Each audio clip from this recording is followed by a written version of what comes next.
Good morning, Dual Coast fans. Welcome back to another amazing episode of Dual Coast Podcast.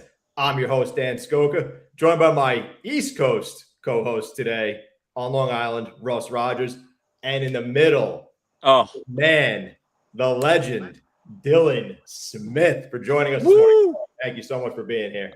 Absolutely. Thank you for having me. You guys have both been very big support systems in my journey and have always showed up for me. So I'll always show up for you guys. Hey, don't get serious right out of the gate. Come on, Right? you got to keep Dan. You got to keep Dan from weeping. He gets teary-eyed so easily, and now he's all teared up for the show. That's right. He can't, can't be funny. Dylan, it's an honor, man, having you on here. This is amazing. I'm so looking forward to this day. Too. So cool, man. It's crazy to think back, and let me shout out the glasses first, because Dylan, who does not have any glasses with him at the moment, which is absolutely insane to me. It is insane. We spent about, 5 hours indoors, 3 hours inside of the hotel lobby, 2 hours up at the penthouse, rocking up there, wore sunglasses the entire time. So that has been our thing. And Dan and I show up today, as a tribute to you, and you don't even carry your own weight today. Come on, man. So, I know I should have. This is unbelievable. I should have. It's unbelievable. So let's go back. Let's go back to the time that we all met. Well, you guys have probably already met, but I hadn't met. We ended up going to a conference together. We met each other. Dan and I met each other right as the door opened to the elevator into the room because he was blocking the entry to the room with Paul. And then Dylan, I met you sometime in the room in there. And of course, the three of us never really connected in that space that day with Coach Burt and Craig Siegel. But that night, Renee had organized to come to the Hard Rock where I was staying, and we would all have dinner together. And we had Alice and Mustache Alex with us. We had a great time around the table for about 3 hours. It was amazing. And of course, you were wearing sunglasses the entire time. So we just hit it off that night. Dan and I actually didn't talk a whole lot that night, but you and I definitely did, Dylan. Learned about you, learned about your mother, Renee, who lives up in Philadelphia. I knew her, some before that. So that was amazing. Yeah. It's amazing that you travel with your mom. How is that? How is that having your mom with you everywhere you go? My conference mom, Renee, is amazing. She actually just released a book today. Shout out to her. Oh, and Philadelphia Rich Thinking. Nice. Super. Awesome. Yeah. I love that. That's the one that she's kind of put a conglomerate of authors together, that book? Correct. Yeah. And you're in that? I am in that. I met the height requirements. Surprising. I don't know how you made the cut. I don't know either. I think it was got desperate, I guess. Exactly. Oh, that's awesome, man. I'll have to hit her up, man. But it's great having you and Renee together, and Allison, the tag-along sister, and so it was a great time. And then it just kind of flourished from there. We went up to the penthouse. We were yelling and screaming because the music was so loud. We were just raging up there. It was so fun. Yep. Yeah. And then we got together. We got to support you, be speakers at the 1% event in Springfield, Missouri. That was just an unbelievable time of being together. You've done a lot of stuff, and we're going to learn more about you today. Our audience is going to get to hear about who Dylan Smith is. And we're just excited to have you on the show today, man. I'm excited to be with you guys. Yeah. So it's, I've been looking forward to this, since we booked this, and it's going to be an awesome time. So you spent many, many years in New York, but give us a little bit of your background. Tell the listening audience a little bit about Dylan and your background of how you got to where you are today.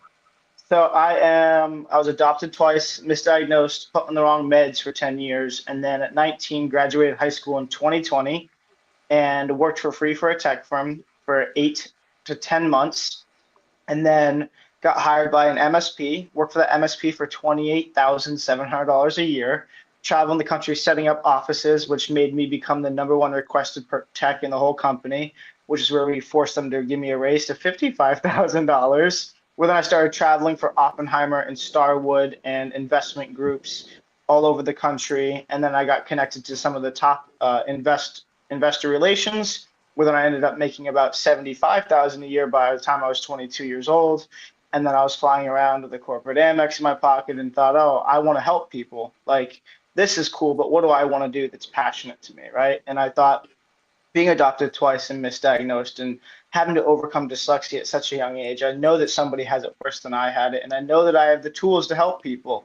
I had to learn how to read at 16, and I knew I had the tutors and the processes and the educators and the paperwork and the programs to help people who had it worse than I did, whether they were adopted or they were in a foster home or they had an alcoholic father.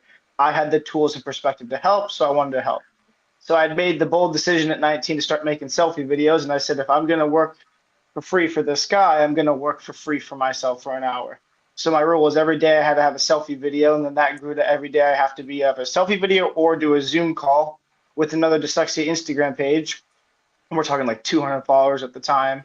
And then it grew to a production deal at the Royal Communications Center where my producer was Carl Michelle. And then that grew from me having to go to conferences because I would work at his studio to be able to afford my studio time. And I became his assistant, so I'd go to conferences with him as an assistant, which opened up the doors for me to be able to travel with him to conferences, which taught me, oh, speaking is a thing that I want to do. So then I went to speaker school, and then I learned that my story is powerful and it has weight and it does impact people. And when you can tell it and present it correctly, you can really open up some crazy doors and help a lot of people. So I started speaking on stages, and then I had the realization that people love my story and they love me and they love how I present on stages. And then all these opportunities to speak on stages, and I ended up traveling for years on stages, meeting amazing guys like yourselves. And then that grew to podcast, and then that grew to somebody mentioning a book, where then I wrote a book and I published it this February, and I went international bestseller 2 months ago. And now here we are, and I work at a hedge fund in Miami, Florida at 25, and I have a best-selling book, and I'm a celebrity speaker at 25, no college. Amazing, man. Amazing. All right. Well, now we know we don't need to go to college. That's about it. Just grow a beard. Podcast. As soon as Dylan came on, the beard showed up first. Yeah. My dad says that my beard walks in the room first. Yeah. I like it. Looks good. I do. It do, man. Yeah. It makes me taller, so Yeah, I'm well- just going to have to stay. And you look 26. I got 36 once. I was like, oh, that hurt. I don't think you're quite there, my boy. Not yet. Hey, by the way, not pulling attention away from Dylan, but we are celebrating, and it's just ironic that the three of us are here today Yes. because 4 days from now, Yeah. 4 days from now, today we're celebrating, Dylan, together, the last day that this man is single on this podcast. Okay. Dan Soka. Yeah. So next week, he's going to be a married man on our podcast. So you better be wearing that ring. Listen. You know? So yeah, man, we're obviously honoring you today, Dylan, but we're celebrating Dan as well, being this his last single podcast. Well, congratulations, Dan. The serious question is, will you have a Speedo and sunglasses at your wedding? Absolutely, dude. Absolutely. Okay. Russ, pull them for me, though. Yeah, I know. We're going to be sitting side by side. Let's save the Speedo. That's it, baby. Oh man, that is Thank so you, funny. guys. Thank you. I appreciate that. I gotta say, man, Dylan, hearing you from stage is the very first time I heard you. The energy, the power, the story that you share. And what's amazing is that a lot of people have a story within them. And as we all know, not everybody gets to share that story. They're Right. afraid. They don't want to get on stage. They don't want to write a book. They're afraid they're going to, they just have fear in their lives a lot of people don't finish that book. Right. And they're afraid to get on the stage. Right. So you at a young age, and so we've known each other now for over 3 years, which is kind of crazy. Seeing you just in those 3 years develop, being from, the outside, we've had communication throughout these 3 years, but seeing you on stage and just the fire that you bring, because it's right here. And I want to say this, and what was it like for you to get on the stage the very first time? Because there are maybe people that are listening now or in the future who are afraid to share their story, whatever story it is, but we all have a story to tell, right? So what was it inside of you that helped you to get on that stage the first time to share your story? Um, I had invested a good amount of money and time and resources that I didn't have at the time to even do it. So Yeah. I was like, well, if I've invested it, I've got to do this, right? So I remember it was a turn back moment. I was driving to a venue to cash a check for $700, and I had $705 in my bank account. And I was 19, and I said, if I do this, there's no turning back, Mm. right? Like, this is it. Like, we're doing this. The turn back moment. I'm sure you guys have had the turn back moment. Sure. And I sat in the parking lot for half an hour staring at the check. And I walked in, gave it to him, walked out, and was like, oh no, I have to do this now. And I'll never forget it. I was militant. I was religious. I was obsessed on the way I was going to deliver it. I studied everybody. I studied David Meltzer, Alex Morton, Ed Milet, John Maxwell. I mean, I probably know their talks more better than they do still. And to be honest, to have them as peers is an insane feeling. But I would ride 10 miles a night on a bike and practice my speech while doing that 10 miles. Mm. Like, if you're going to do something, be militant about it, because there's no way I'm going to invest. If you're going to invest anything in it, you got to be all in. Like, if you're going to invest the time, the money, the resources, and then you're promising somebody an outcome, you better be over delivering on that outcome, especially if you're 19 and have nothing to prove for it anyway. Yeah. Yeah. So I got there and I was sweating. I didn't sleep the night before, and I was like, why did I say yes to this? I'm such an idiot. And then the whole morning, I was like, I wish I didn't do this. And then I got there and I was like, I wish I didn't do this. And of course, I was towards the end of the day. So I was like, I wish I was first, because it like ruined my day. Because I'm thinking about my talk all day. And then I gave my talk and I felt amazing. Yeah. And then it kind of like was a light bulb. I'm like, okay, we can do this. And this is something people want to hear, because everybody came up to me, one my Instagram, want to know if I gave talks, want to know where they can find me. I was like, okay, this is something I should be doing, you know? Yeah. Mm-hmm. And I'll never forget, there was 2 hours before my first theater, which I think you guys were at, was 82. Me and Brandon did that together, and I was 21 or 2. We had sold out the Yukon Theater, and I stood on that stage 2 hours before doors, and I was just looking at the theater like, no way. Like, no way we made it to this point. Because there were so many years that people forget, which, Dan, you were there for these years, where I was filling office spaces of 20 people. There wasn't even a stage. Dan was at those. Like, I was. Yeah. Connecticut. There weren't stages. They were office buildings, and they were like conference rooms with chairs. And when a lot of people don't realize today that that's how I started, is speaking in conference rooms. Yeah. Yeah. That's awesome. I want people to catch what he said, that he was 19. Yeah. 19. Okay. Now, a lot of listeners are not 19. They might be in their 30s, their 40s, their 50s. Is it too late, Dylan, to start and reinvent yourself? Never, ever. Yeah. Never too late. I truthfully believe that, because my message has definitely changed a lot. I think we got the gardeners here. My message has changed as I have grown and developed, because right now I'm more leader focused. I'm building my community and coaching my clients and being an example that people can look at and a role model that people can look up to. Less of, if you hear my speeches now, it's less of the orphanage story and more of this is how leaders carry themselves and why. Yeah. Yeah. And you can be a leader at any age. I mean, I've learned from people that I work with that are younger than me, and I've learned from people that are older than me. And I know that I've taught people that are older than me, and I know I've taught people that were younger than me. So age is just a number. And if you want to start something, you have to have we're doing this to do it. We're not going to if you're going to attack it like a hobby, you can't expect rock star status. You just can't. Yeah. Yeah. See, it's interesting though, because you took that mentality at 19 years of age. Many people at 19 years old don't have that, we'll call it wherewithal, for lack of better words, where they could take that leap. Most people are like, where do I go to school? What do I do? Kind of lost in life. You kind of had a direction. You set that direction. You took that leap and you went for it. Yeah. It's hard to have that mentality as a 19-year-old kid, right?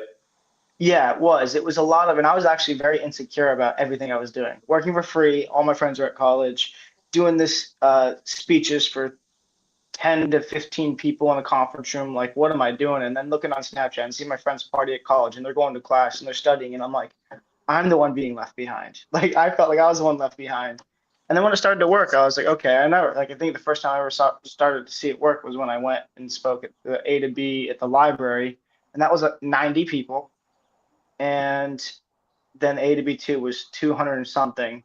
But I spoke at a theater in Nashville with a bunch of celebrities, and that was 2,200 people. And that was when I was like, all right, we're definitely doing this the right way. Yeah, 100%. I feel like you got to take those hits out on stages because you have to perform for nobody knows who you are at some point, right? Everybody has to Yep. start somewhere, and you have to just get on the stage and just go for it. You know, it's funny because there's a song. I don't know if you know the band Hollywood Undead, but now I don't know if they're really around anymore. But there's a line in one of the songs that I think about sometimes. He says, "I played a million empty shows for family and friends," and it's just the absolute truth because that's where you have to start to just get yourself out there and take the experience in and just learn. And that's absolutely true. Like how many conferences did you have where there was 5 to 10 people in the room, right? For the first 3 years, all of them. Right.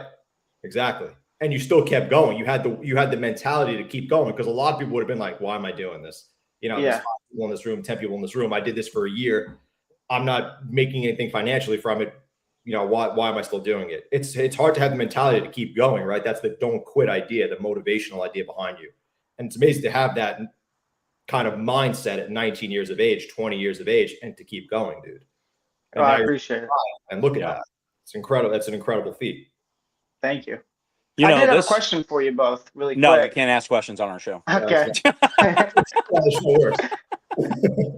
What do you got? My question was, since you guys have seen me since I was young, before the beard, kind of not as mature, well-rounded, what's it been like for you guys to be a part of the journey of me developing live in front of your eyes? Yeah, dude. Well, this was something I was getting ready to say when you cut me off, and that is, I go, has the word mature ever been used in your life? And I'm sure that it has, because you're 25, you're mature beyond years. Like what you have gone through in your life in a short 25, right? Is, you've lived the first, quarter of your life, right? And what you've accomplished in a very short time. Dan, know you longer than I have, but what I have seen is tremendous growth. You and I haven't connected a lot in the last year, especially when you moved off to, Miami and starting a new career. But I still follow you. You still message me, and I'm going to use this word for you. Okay, I'm going to use the word consistent. And I'm speaking on your behalf to me. You are consistent, Dylan, when it comes to speaking into my life. Whether you are sending me reels of encouragement that come from your heart, or whether you're typing me a message and it's a one-liner, and then wrapping it up, with Speedos and sunglasses, right? There's always humor attached. But I will use the word consistency because no matter where you are in life, no matter where you are geographically, you're consistent when it comes to our friendship. And I applaud you for that, and I appreciate it very much. Oh, absolutely. I'll never forget, you made me cry backstage at 1% because you gave me a speech right before you went up in your sexy blue suede suit. And I said, how can I help you and promote you and support you? Which is the question that I've asked everybody, and it's opened every door I've ever wanted. And you told me backstage, I said I want to get on stages, and here we are. And then you looked at me and you went, you did that. And you hugged me, and I'll never forget it. And it was like, that is, when people show up for you, you can't forget about them, right? And when people, I'm not an idiot. I know that I was some 19-year-old kid that you guys didn't have to believe in or even entertain or even invite places, and you still did. So you guys took the time to pour into me. So I'm absolutely going to take the time to not only absorb and apply, but also listen and learn to show you guys that I'm appreciative, because the more that I learn is the more I apply what I'm told, the more people want to give me and pour into me. Yeah. Yeah. Well, and because of that heart that you have, like, you're very confident in yourself, but you come with a humbleness because you don't forget where you came from. And so, you remembering that time before going on stage for myself, that means a lot. And so I just, I know also, beside consistent, you're a learner. You remember things, you remember quotes, you remember people, and you're a connector, man. You're a really good connector. So I applaud what you do, how you have grown, and at a young age of 25, and are writing a book as well. So fantastic. Yeah. Job well done, man. 100%, man. 100%. I got to second that, though, because he's always sending me motivational stuff on Instagram, always DMing, talking me up like I'm Harvey Specter from Suits, even though I don't know if I'm as good as that guy, but I'll take the compliment. But I met him. Well, me and you, Russ, know each other because of him in technicality. Because I met him at a gym in the Bronx, New York. Wait, you work out? Dylan, you work out? Wasn't that guy? You ever heard of Pilates, Russ? This was a hardcore yoga session. How did you get in that women's class? Well, I didn't have a beard. They thought I was Ellen. Oh, I met him at a we'll call it a children's mentoring event in the Bronx, and me and him didn't know each other from a hole in the wall. I walked in the gym because of somebody I knew at work asked me to go to the event, and he happened to be there. And we kind of hit it off, and we started talking, everything like that. And this guy starts showing me, like, his Instagram and everything. I'm like, who is this kid? I'm like, he's doing these speeches and everything like that. Dylan, probably, I don't know, maybe you're 20, 21 at this point, probably. 21, yeah. 21. And, I'm like, this guy's got something, whoever this kid is. And I had no idea. And then from there, I became a Dylan Smith fan that day. Wow. So do you go to Pilates with him? Yeah, dude. Yoga session first. How do you think he got his wife? Yeah, I'm actually a big Pilates fan. It's very funny. But, man. And Dylan invited me to that event in the city with Craig and Coach Burt. And that's where me and you met.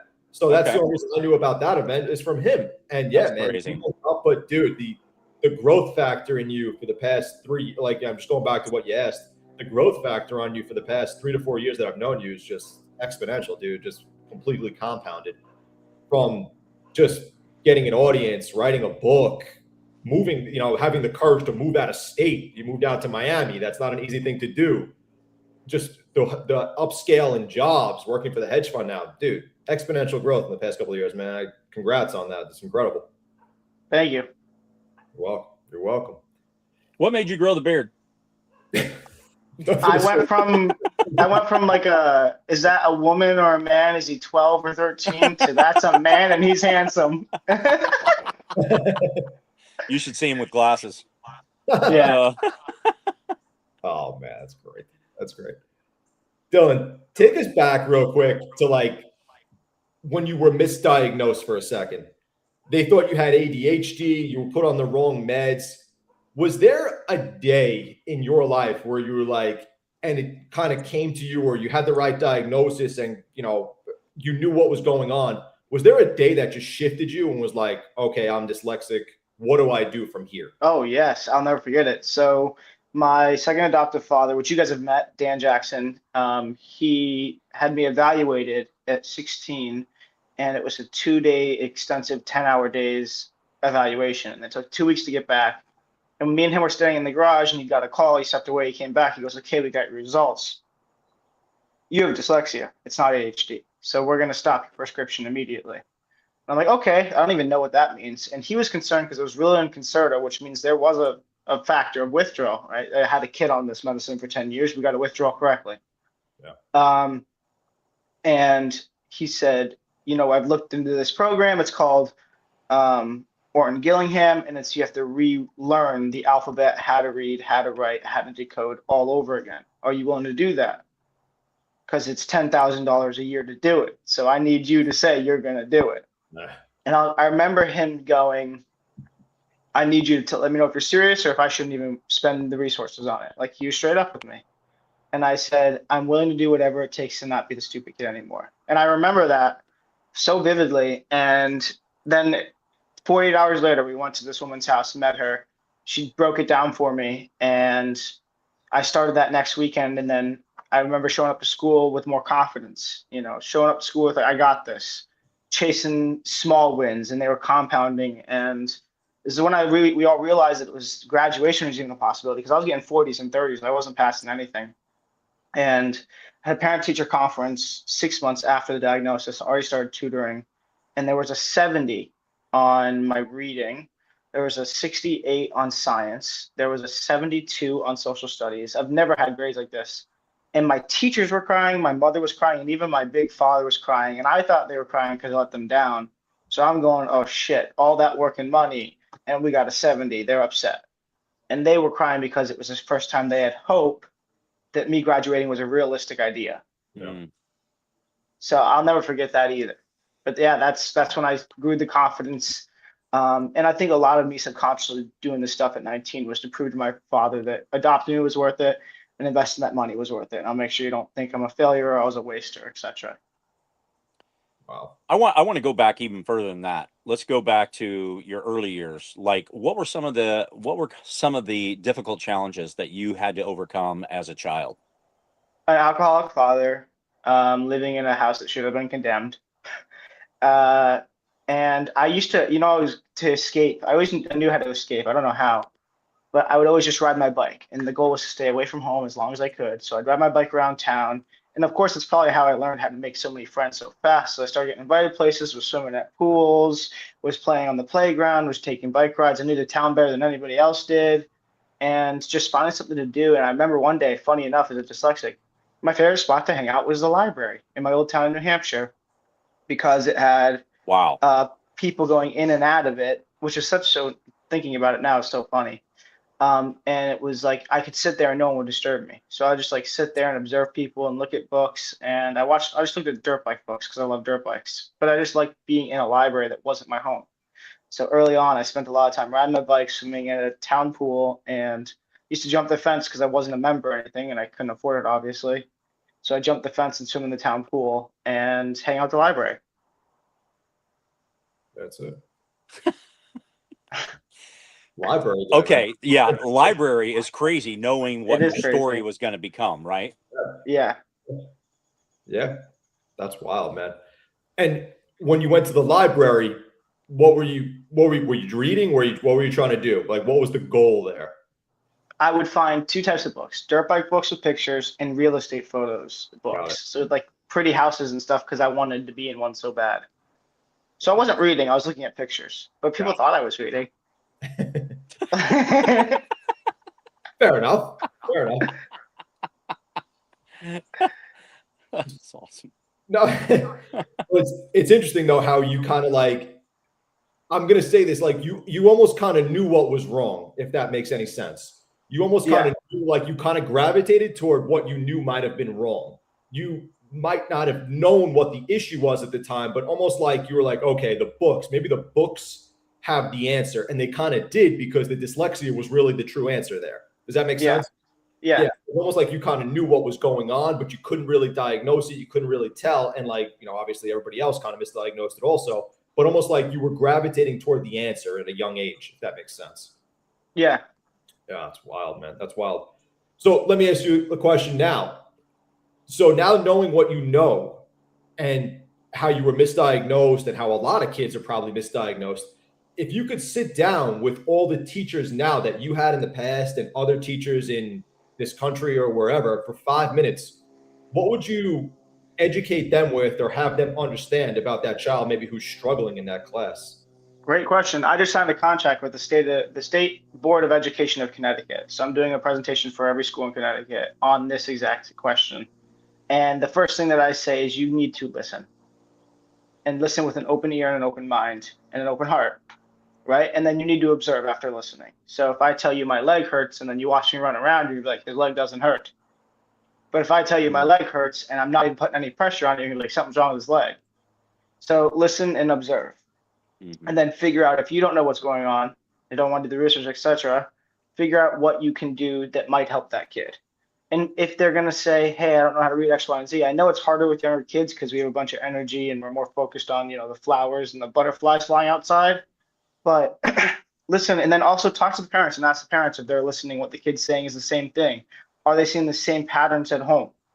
Are they being evaluated? Maybe suggest evaluation. I probably wouldn't suggest evaluation until the age of 5, just because before that is just too much development that needs to happen that could be a wrong diagnosis. Mm-hmm. But around 5, you can understand if a kid's struggling academically or not. Mm-hmm. Sure. Wow. But also, like, a lot of people don't understand that your parents need to be cheerleaders alongside the educators. Sure. Because the public school system is not built to superhero any kid. It's to push as many kids through as I can. Sure. And if we don't have the structure, the parents that are there, there's somebody else in line that can help us in that, right? Whether it be a friend, a colleague, or whatever, to help Yes, inspire. correct. Yeah, that's amazing.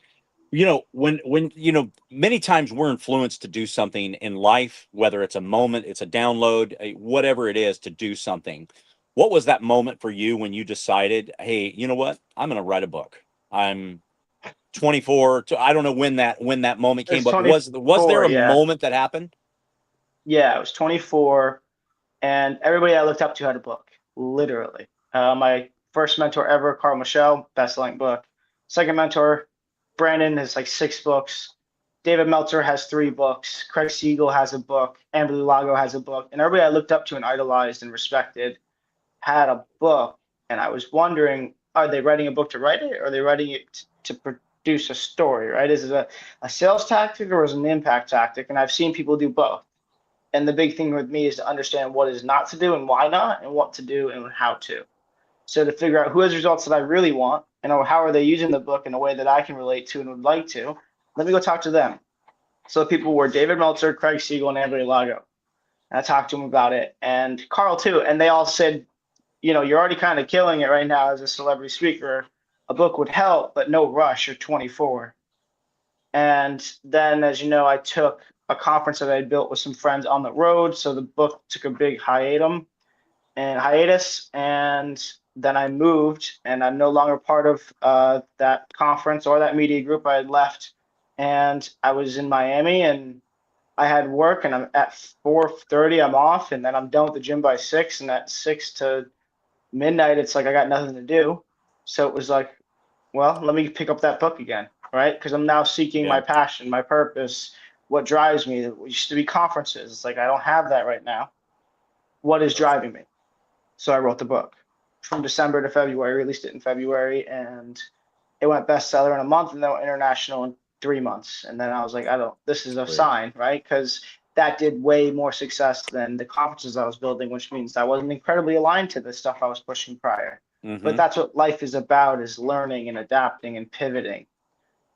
So that book saved me in a lot of ways that nobody really understands. Yeah. Kind of interesting how that happened though, right? Like you kind of like left the conference idea for this, position down there. And then the conference idea kind of went to the wayside for a little bit, but then the book kind of came back to you, and now look what the book did. It's kind of like you were out of a lot, like you just said, you were out of alignment, and you realigned yourself with the book, which is pretty crazy to think about, right? Like, you think you're doing the right thing all the time, and like, okay, I'm putting myself out there, I'm doing this, but then what you needed was a little bit of a change or a pivot to kind of excel further. Yes. Right. Amazing. I'm just imagining what it was like in Dylan's mind doing nothing between 6 p.m. and midnight. Oh, do you know what I was doing? I was driving my golf cart around. I was walking. I was calling people. I didn't know what to do with myself. Because this guy's always busy. This guy's got always something to do. So for you to say, I got nothing to do from 6 p.m. to midnight is like, I'm sure mine was going crazy. After I landed, and then I was walking around, and I was like, I tried the walking around, going out, talking to girls. And then I was like, okay, that was fun, but I can't do this every weekend. And then I was just like, okay, well, I got to pick this idea back up. And I remember I promised myself that I'd work on it for 3 hours a night. Yeah. That's great. He's like, very intentional. Let me just write a bestseller real quick. I'll be right back. I remember when Craig was working on his book, he was talking about how he would take I think it was 1 month. And he basically dedicated this certain time. Let's just say it's 6 to midnight or whatever it was, right? But he would dedicate a certain amount of time each and every day and basically just knock this book out in a month. People operate in different ways, right? Some people, it takes years for it to happen. Yeah. But it happened. Yeah. It's crazy. It came out, and I expected just some friends and family to buy it, and that'd be that, and me pay to go on some podcast, and that would have been that. And then we had to pivot again. That's where I was mentally. And then it came out, and it was being really well received. And I did a book signing in Miami, and way too many people showed up, way too many. And I was like, this is weird. And then people were genuinely excited to meet me. And I was like, that's weird too. And then people genuinely wanted my signature. And I was like, okay, something's happening. Yeah. Something's really happening. And then 48 hours after my book signing, David Meltzer's calling me saying, come on office hours. And then Jeff Crilly called me, said, come on the Jeff Crilly show. Amberly Lago said, hey, come out to Dallas, come on the Amberly Lago show. Justin Love, the Grammy Award winning artist, said, hey, come to my gala. We want to put your book on display. And I ended up at a gala with Fetty Wap and Justin Love. And then I ended up at Fetty Wap's house for the after party. And everybody's asking me about my book. And I was like the hit of the night, which was crazy. And then as I just told you guys before, is like Alex Morton just reached out and he wants me on his show. And it's like things like that are happening. And I'm like, this is, telling. Yeah, dude, 100%. It's a good question though. Like, so now you're kind of in this realm, and you've spoken to Ed Milet before. You've spoken to all these big people who are get on stages. What's something you've learned that you would say from interviewing or speaking with all these successful people? Humility is everything. Relationships are worth more than anything you could ever make. How you treat people is worth more than any business you can build. And how you lead is what is admired and looked at. Like, how are you a leader or are you a boss? Much different people, very different people. And I learned being a boss is not a good thing, and being a leader is. I think the biggest thing I did learn as a young kid I needed to was you don't need a Rolex, a Mercedes, a $2,000 suit, and fancy lights and pyro for people to take you seriously. You don't. To any kid who thinks that they need a Lamborghini at 25 or 22 to get a girl or be taken seriously, it's not true. Because every time I've gotten into that world where I'm grateful I've been able to produce myself a lifestyle like that, I've always gotten into those situations and people are asking me questions about my book, about my friends, about the touring, about where I'm going next, about becoming a mentorship client. No one's ever asking about the AMG I bought or the Rolex that I bought or the yacht party I threw. No one cares. And that was a big, people value you for who you are and how you show up, not because of what you have. So to any young male who I know struggle with this, don't think that you have to be Bruce Wayne to be appreciated or respected. Mm-hmm. Very well said. That's very well said. Yeah. That's great. You go out, you talk about dyslexia, you meet kids all the time, you meet adults, who suffer with this, right? And I want you to try to recall in your mind one specific person, whether it's an adult or a child, that has dyslexia. That's something that they said to you after you gave a talk. Tell us about that moment and what that meant for you. I've got a couple moments. So there's two kids. One was in Virginia, and she was a 7th grade girl. And I'd given a presentation to a Catholic school in Virginia, Richmond, Virginia. And she had come up to me and she said, I think my friends understand me now, and I'll be able to fit in. Thank you so much for teaching my friends what I struggle with. And then she walked away, and I was like, oh, I kind of wanted to hug her. But that was awesome. And I kind of got emotional thinking about it. And then the other thing was when I was in New York City at a school with Justina Valentine, a kid come up to me and said, thank you so much. You changed my life. I feel so seen, heard, and supported. I can't wait to show my friends my superpower, because my whole message is dyslexia is a superpower. And she's like, I have dyslexia. I can't wait for my friends to learn that I have a superpower too. And the other one was when I stepped off stage in Nashville, 30-year-old woman in tears, shaking, and just hugged me and was telling me how much my talk impacted her. And in Nashville, I was 23 on that stage.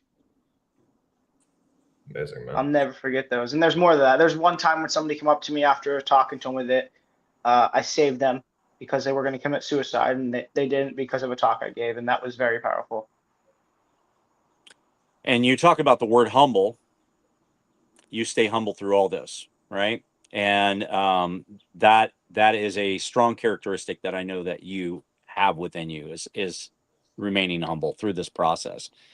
Because to me, I know that, if a life is changed because of who I am or what I've said, the power behind that and what that means to that child or that adult. And we can all impact people's lives in many ways. And I want you to take a moment to share with the listening audience, how they can improve their life and the approach that they can take to be an example for other people to follow. Oh, I love that. So I remember what I did when I first started everything is I had, everybody knows at the end of the year, you make promises to yourself, New Year's resolution, right? Yeah. And there were a couple of things that I did at 19 and 20 that I hated. And I said, my New Year's resolution is I'll never judge anybody ever again. And the other one was I will make sure I make one person smile a day moving forward, no matter what.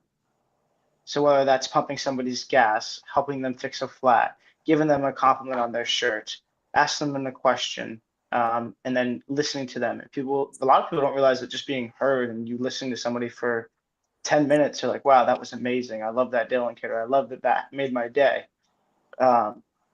It doesn't take much to make somebody's day. And wake up with gratitude first. So if you wake up and you realize and reflect on why you're grateful for what you have, you'll never focus on what you don't and where you're not. And that'll also give you the better subconscious to go do that, make somebody smile, make their day, pay it forward, push it forward, pass it forward. This is a people game. I've been able to be around the elites and they're all doing the same thing. I've asked so many millionaires that have helped me. I was sitting at the table with somebody at Mar-a-Lago this winter, and he had sold his company for like $300 million. And he said he invested in some stuff that I was doing. And I said, how can I repay you? And he said, pass it forward. Do it for somebody else when you're in the position. And somebody that mentored me on Wall Street said the same thing. And Carl had said the same thing. And Craig had said the same thing. And Justin Love had said the same thing. Freddie Wap said the same thing. So it's something that all these elites have in common is there always is help the next person. That's how you can repay me. Mm. Yeah. Powerful, man. Powerful. This has been an amazing show, man. And, we thank you so much for your time this morning. This has been incredible. And I'll kind of close it out with this one. But Dylan, you've built, the Instagram account, the podcast you're on, the book. What does the brand that you're building look like 10 years from now for you? What does the D for Dyslexia name or Dylan Smith mean to you in the next 10 years? So I'm speaking in a bunch of schools right now, and my new message is just keep swimming. That's my presentation that I'm giving, and it is the power of keep swimming when you are showing up and 5 people are in the room and 4 of them are your family members. When you spend all this time to work for a producer to get studio time and have a fully produced podcast and you get 3 views, just keep swimming. When you get 1 contract and you don't get another stage for 6 months, just keep swimming. When you get a 40 on a test and you show up tomorrow early asking questions and saying, I'll go to the tutor, just keep swimming. That's my new messaging. But in the grand scheme, I am working on building a nonprofit called Mission to Million Lives. And I want to license out a bunch of people that are pushing. I want to have this big ticker that shows how many lives impacted and host these conferences and go to these schools and do these podcasts where the mission is just to impact 1 million lives and empower people to empower the next people. Amazing, man. Amazing. I wish you would think bigger. Me too. But there's nothing big about me. Except my beard. Oh my gosh. Amazing. Dylan, you're an awesome dude, man. You're a great friend. I appreciate you very much. Love you very much. It's just been a joy to see your growth, your development, what's happening. I love that last question, Dan. And just to, be a part of your life in whatever capacity that is. But just being a friend is fantastic. Likewise, and I appreciate you guys having me on, and you guys are in my gratitude list, which is why I always text you and annoy you with the motivational reels and texts and speedo comments. But I'm grateful for you guys, and thank you for pouring into me and supporting me. You guys don't know how much that helped that kid who needed it, who was speaking to 10 people at the time. Yeah, absolutely, man. Absolutely. Where can people pick up your book? Yeah. On Amazon, it's The Words Are Backwards, You're Not, Dyslexia is a Superpower, or on my website, dsdyslexia.com. You can email me at dylan@dsdyslexia.com, find me on Instagram at dsdyslexia19. And if you are watching this, the first step is to make somebody smile. Beautiful. Amazing. Beautiful, man. We're smiling right now. That's it, baby. Love it. Love it. Yeah. Amazing podcast this morning. Super informational. Thank you so much, Dylan, for joining us. We really appreciate your time this morning. Thank you. Guys, please check us out at Dual Coast Podcast on all our social media handles. Check out Dylan at all his social media handles and dsfordyslexia.com. Check out his book on Amazon. We'll see everybody next week. Thank you so much for listening. Please listen to us on Spotify, Amazon Music, and Apple Podcasts. Subscribe and like to our channel on YouTube, and check out Dylan. Thank you, everybody, so much for listening. We'll see everybody next week.